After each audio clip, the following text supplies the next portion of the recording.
할렐루야. 어느덧 가정의 달 5월 세 번째 주일이 되었습니다. 이렇게 5월 1일부터 오늘 5월 16일까지 지켜주신 하나님, 더더군다나 5월은 예배가 5주까지 있잖아요. 그런데도 이 가정의 달 지키시고 보호하시는 하나님 앞에 모든 것을 맡기며 감사하며 나아가는 귀한 은혜가 우리 모두에게 넘치게 해주실 줄 믿습니다. 오늘은 시편 127편과 128편을 통해서 가정과 자녀라는 제목으로 은혜를 받기를 원하는데요.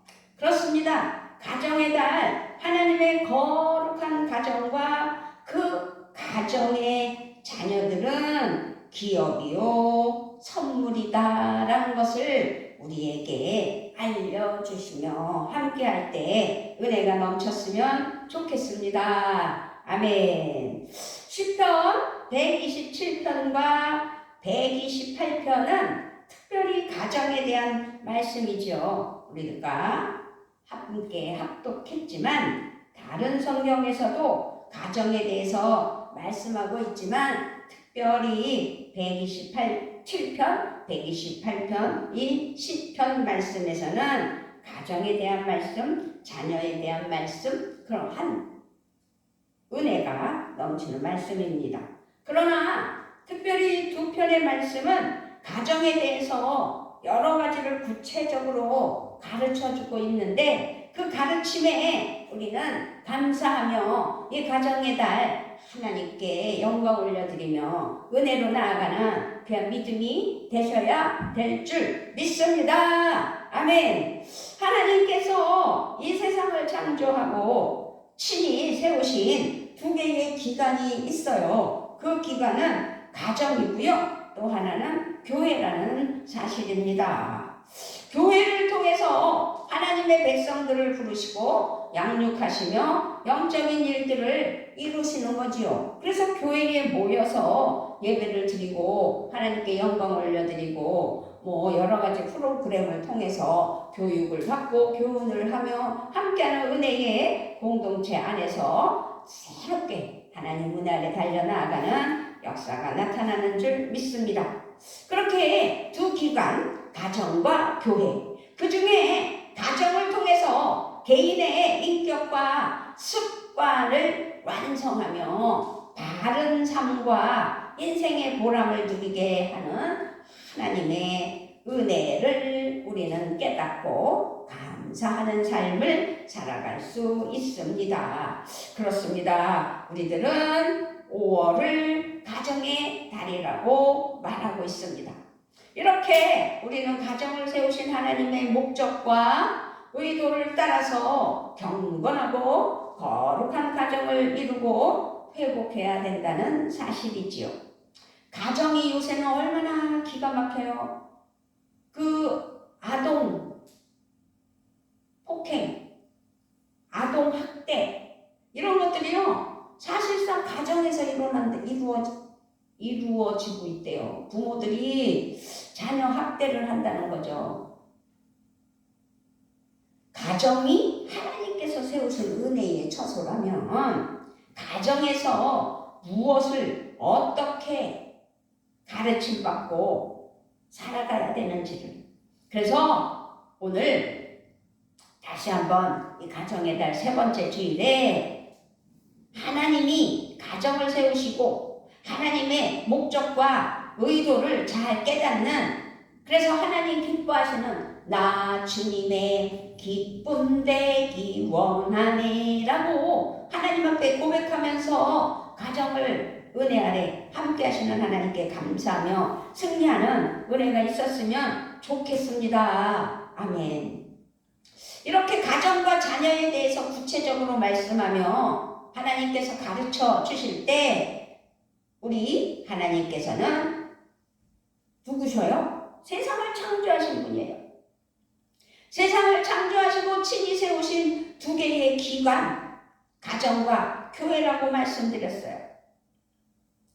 이 가정이 살아야 교회가 살고, 교회가 살아야 나라가 산다 라고 우리가 말씀하고 있지 않습니까?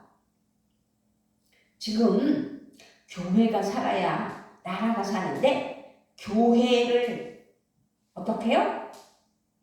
하나님 앞에 바르게 살아갈 수 없도록 악하고 더럽고 추한 마귀 사탄 귀신들이 방해를 하고 있어서 깨뜨려지는, 하나님께 옥합을 깨뜨려 하나님이 기뻐하시는 것이 아니라 영혼을 깨뜨려 파괴시키고 제대로 신앙생활 하지 못하도록 교회에 문제가 일어나게 하는 악한 세력들이 있다는 사실을 우리는 기도로 물리쳐야 돼요. 나사렛 예수의 이름으로 명한다. 악하고 더럽고 추한 마귀 사탄 귀신아 나가라 라고 물리치며 성령 안에서 바르게 교훈받아 하나님 은혜 아래 나아가는 믿음이 되셔야 될 줄 믿습니다. 아멘. 그러므로 우리는 하나님 말씀을 통해서 가정의 중요성을 깨닫게 해주시는데, 다시 말씀드리자면 시편 127편과 128편 말씀을 통해서 우리는 자녀의 정체성과 부모들의 의무와 자녀를 향한 하나님의 의도 등에 대해서 알고 깨닫고, 그래서 그 가르침에 감사하며 승리하는 귀한 삶이 되셔야 될 줄 믿습니다. 특별히 127편 3절을 보면 보라 자식들은 여호와의 기업이요 태의 열매는 그의 상급이로다. 여호와의 기업이 자식이고요, 태의 열매는 우리들에게 주신 상급이래. 그런데 요즘 어때요? 애기를 안 낳잖아요. 이 말씀이 의미하고 가르치는 것은 하나님께서 그 가정을 세우기 위해 기업으로 자녀를 주신다는 거죠. 그런데 그 자녀를 주시는 건 하나님 앞에 바르게 살으려고 가정에서 헌신하며 함께하는 하나님의 은혜에 가정에 부부를 세워주시는데 그게 상급이라는 거죠. 자녀를 주시는 것. 그런데 그거를 거부해서는 안 된다는 거죠. 인위적인 방법으로 거부하며 살아가는 사람들이 얼마나 많아요. 가정에 아기 울음소리가 나며 하나님 은혜 아래 자라나는 기업 자녀들이 있어야 되는데 멍멍 무슨 소리가 난다고요? 강아지 울음소리가 나요? 강아지가 가족이다 그러면서 강아지 키우면서 사는 부부들도 많아요. 그래서 오늘 말씀을 통해서 우리가 깨달아야 될 것은 구약 창세기 2장 18절에서 여호와 하나님이 이르시되 사람이 혼자 사는 것이 좋지 아니하니 내가 그를 위하여 돕는 배필을 지으리라 하시니라. 아멘. 구약서부터 신약에 이르기까지 가정의 중요성을 말씀하는데 첫 번째가 최초의 인간 아담을 하나님께서 흙으로 빚어서 그에 생기를 부어넣어 남자인 아담을 만들으셨어요. 창조하셨어요. 그렇게 아담의 혼자 사는 것이 하나님 보시기에 좋지 않았다는 거죠. 보기 안 좋았다는 거죠. 그래서 아담을 돕는 배필을, 아담을 돕는 여자를 만드시고 하나가 되라고 말씀하시는 은혜를 우리는 기억하실 것입니다. 구약에서 하나님께서 남자와 여자를 창조하셨어요. 이제 신약으로 들어와서 마태복음 19장 6절을 보니까 그런즉 이제 둘이 아니요 한 몸이니 그러므로 하나님이 짝지어 주신 것을 사람이 나누지 못하니라. 하나님이 짝지어 주신 사람이 그걸 마음대로 나누지 못한다는 거예요. 그런데 대한민국이 자살 1위, 이혼이 몇인지는 모르겠지만 엄청나잖아요. 그것은 하나님을 거스르는 거죠. 그래서 하나님 앞에 어떻게 살아야 되는지를 우리 깨닫는 이 가정의 달 승리합시다. 오늘 우리에게 말씀으로 깨닫게 주실 때 이 마태복음 19장 6절 말씀에서 구약의 말씀을 인용하여 하나님께서 짝지어 주신 것을 사람이 나누지 못한다고 말씀하셨다는 것 기억했으면 좋겠습니다. 또 출애굽기 12장에서는 유월절 제도를 말씀하면서 가족들이 함께 하라고 말씀을 하셨어요. 출애굽기 12장 21절 말씀에 모세가 이스라엘 모든 장로를 불러서 그들에게 이르되 너희는 나가서 너희의 가족대로 어린 양을 택하여 유월절 양으로 삼고. 이 말씀들은 모두 가정의 중요성을 말씀하면서 계획하시는 하나님을 찬양해야 된다는 사실을 기억해야 될 줄 믿습니다. 아멘. 이제 성경은 가정의 중요성을 말씀해 주셨다면 그 성경 말씀은 하나님의 축복과 가정을 연관지어 계속 말씀하고 계시다는 거죠. 가정이 살아야 교회가 살고 교회가 살아야 나라가 산다. 이거 우리는 끊임없이 외쳐야 됩니다. 가정이 하나님의 축복의 통로로 말미암아 교회가 살고 교회가 하나님의 은혜의 통로로 영광을 얻을 때 나라도 든든히 서나가며 나라가 하나님 은혜 아래 크고 놀랍게 쓰임받는 대한민국 되게 해 주실 줄 믿습니다. 시편 25편 12절에 여호와를 경외하는 자 누구냐? 그가 택할 길을 그에게 가르치시리로다 라고 하나님을 경외하며 하나님을 찾는 자들에게는 그 자손이 복을 받으리라고 말씀을 해요. 그러니까 하나님을 찾는 자들에게는 축복의 통로로 인도해 주시면서 또 자녀들에게도 복이 된다. 그 자녀들에게 복이 되는 말씀은 누가복음 19장 9절이에요. 예수께서 이르시되 예수께서 이르시되 오늘 구원이 이 집에 이르렀으니 이 사람도 아브라함의 자손이로다. 아멘. 말씀을 통해서 하나님의 복, 가정을 복된 가정, 그래서 자자손손 하나님의 복을 누리는 은혜. 오늘 본문 128편 6절에서도 내 자식의 자식을 볼지어다 이스라엘에게 평강이 있을지어다 라고 말씀하셨잖아요. 그러므로 하나님 은혜 아래 가정이 살면 교회도 살고 교회가 살면 나라도 산다는 성립이 우리에게 확신을 주고 있습니다. 누가복음 19장 말씀에서 삭개오의 집을 방문하신 예수님이 오늘 구원이 이 집에 있다고 말씀하셨어요. 그건 무슨 말씀이에요? 하나님 은혜 아래 하나님을 찾는 하나님의 사랑하는 자녀들에게는 길을 열어주시는 거죠. 사도행전 16장 31절에서도 이르되 주 예수를 믿으라 그리하면 너와 내 집이 구원을 받으리라 라고 말씀하셨어요. 주 예수님을 믿으라고.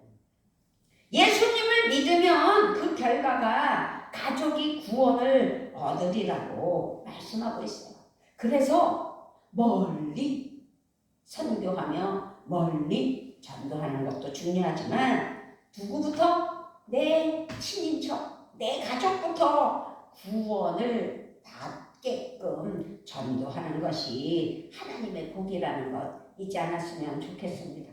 그래서 저는 제일 부러운 게 자기 혼자 예수를 믿어서 성령 받아서 주의 길을 가게 됐고, 그래서 목사가 됐는데 친정부모, 시집부모, 더더군다나 친인척들, 형제, 자매 다 전도해서 하나님의 영광에 이르게 했다고 그렇게 간증하는 사람들이 제일 훌륭하고 제일 부럽더라고요.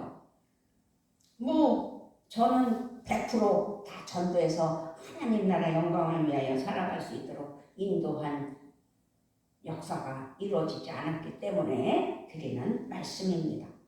친정 쪽은 하나님 은혜 아래 예수 믿고 구원받은 가정들이 많지만 시댁 쪽으로는 없는 거예요. 그런데 그게 어렵더라고요. 그것이 안타까운 거예요. 그러므로 하나님 앞에 거룩하신 하나님은 가정을 통하여 복을 주시는데 가정이 축복의 통로가 되게 하신다는 사실을 기억하고 우리 가정이 축복의 통로가 되어야지라는 믿음이 필요합니다. 그러므로 우리는 생각해야 돼요.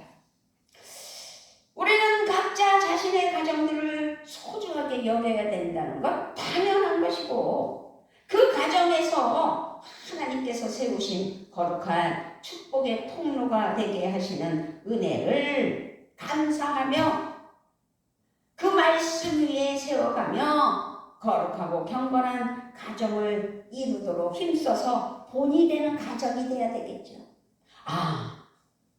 예수 믿고 구원받은 가정은 다르구나.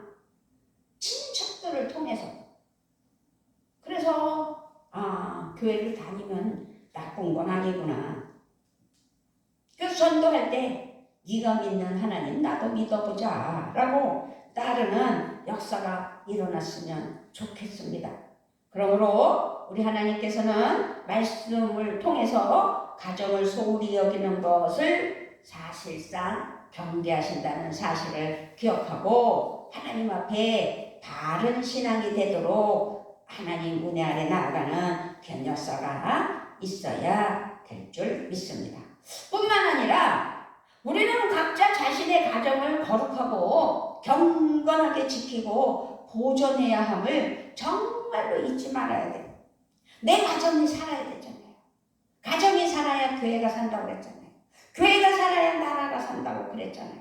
아무리 이혼율이 많고 자살이 많은 세상일지라도 우리 그리스도인들은 가정과 자녀, 그 가정과 자녀됨에 마땅한 삶을 살아야 된다는 사실을 반드시 기억해야 되며 그것이 이 가정의 달 우리가 다시 한번 다짐하며 결단하며 나의 사명이며 책임을 알아야 된다는 책임을 알아 하나님 앞에 적용하고 실천하며 하나님 은혜 아래 나아가는 귀한 사랑하는 자녀들이 되어야 된다는 사실을 반드시 기억하는 오늘이 됩시다.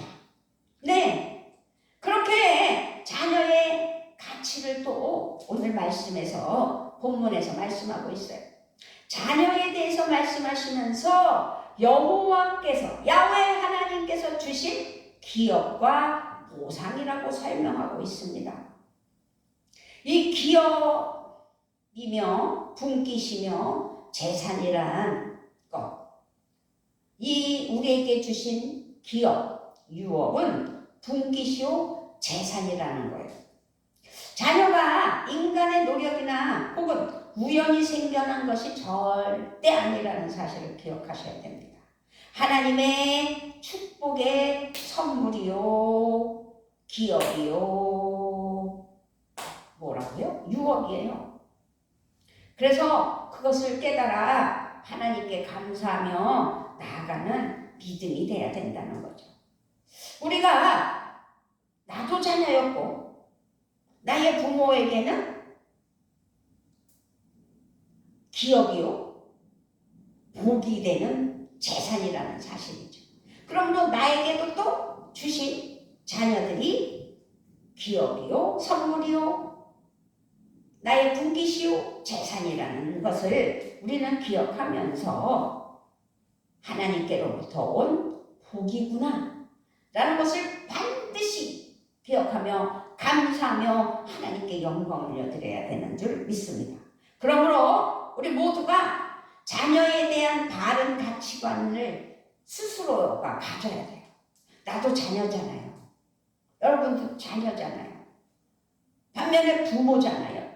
그 자녀들에게 또 가르쳐야 되잖아요. 그래서 우리는 어찌하든지 모양이나 생김새, 자질이 다를지라도 하나님께서 우리 각자에게 나눠주신 복이라는 사실을 감사하며 하나님께 영광을 올려드립니다. 하나님께서 주신 나의 선물이라는 사실을 잊지 말고 하나님 사랑 안에서 살아가며 내 형편에 맞춰 나의 위치에 맞춰 훈육하며 교훈하며 말씀으로 가르치는 은혜가 있어야 될 줄 믿습니다. 중요한 건요, 마지막으로 중요한 건 자녀의 정체성을 말씀했어요. 자녀에 대해서 말씀하시면서 여호와께서 야훼께로부터 주의 주신 이런 표현을 사용하는 127편, 128편을 볼 수 있습니다. 이 말씀은 철저히 자녀의 소유가 우리 하나님이심을 가르쳐주고 있어요. 하나님께서 우리에게 선물로, 기업으로, 분깃으로, 나의 재산으로 주셨는데 그것이 주셨다고 해서 내 것이야, 나만이 아니라는 거죠. 하나님께서 자녀를 가르치시고 인도하시는 은혜 아래 자녀의 소속이 부모인 인간이 아니라 하나님이라는 사실을 우리 자녀들에게 가르쳐야 된다는 사실입니다. 자녀는 우리에게 주신 선물이고 기업이지만 하나님의 자녀라는 사실을, 그 정체성을 잘 훈육하며 가르쳐야 된다는 사실을 기억해야 될 줄 믿습니다. 아멘. 그렇습니다. 자녀들은 아주 철저하게 하나님께 속하였다는 사실이죠. 하나님이 주인이라는 사실입니다. 그래서 아동학대 이런 것들은 왜 일어나요? 내 것이라고 생각해서. 더 슬픈 건요, 지금 세상이 너무 어지럽고 힘들고 먹고 살기 힘들잖아요. 그리고 한탕주의가 너무 커서 이 젊은 부부들이, 젊은 가정이 자꾸 어디다가 투자를 하는, 가상화폐다, 주식이다, 투자를 하면 뭐가 배가로 남는다, 이런 데 유혹에 빠져서 그렇게 무슨 그 도박 같은 사상으로, 한탕주의로 그렇게 일을 벌려다가 쫄딱 망하면 당장 빚이 많아서 먹고 살기가 어려우니까 자살을 한단 말이죠. 근데 자살을 할 때 생때 같은 하나님께서 주신 기업, 그 생명까지 자기 소유로 생각하고 죽이잖아요. 그리고 지도 죽잖아요. 이게 엄청난 죄악이거든요. 사고방식을 우리는 그래서 하나님 은혜 아래 하나님께서 주신 자녀에 대한 정체성을 깨달아서 내 소유가 아닌 하나님의 자녀라는 사실을 반드시 기억하며 하나님 은혜 아래 바로 사는 믿음의 가정들이 돼야 된다는 사실을 다시 한번 감사하며 하나님께 영광을 올려드리는 은혜가 있어야 될 줄 믿습니다. 우리는요, 하나님 앞에 정직하게 바르게 하나님만을 의식하며 하나님만을 신뢰하며 하나님께 기쁨이 되는 은혜가 되어야 된다는 사실을 다시 한번 기억할 수 있는 믿음이 되어야 될 줄 믿습니다. 그런 의미로 우리 하나님 앞에 고백 찬양 드립니다.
가정이 살아야 교회가 살고 교회가 살아야 나라가 산다는 그 의미를 참 깨달아 내 자녀들이 내 것이 아닌 하나님 나라의 영광의 자녀들이라는 사실을 기억하며 주신 기업 잘 양육하고 잘 교훈하여 하나님 나라 영광을 위하여 살아가는 그냥 믿음이 되게 하여 주시려고 하나님 인도하심을 감사합니다. 모든 것 감사를 드리며 우리 주 예수 그리스도의 이름으로 기도드리옵나이다. 아멘.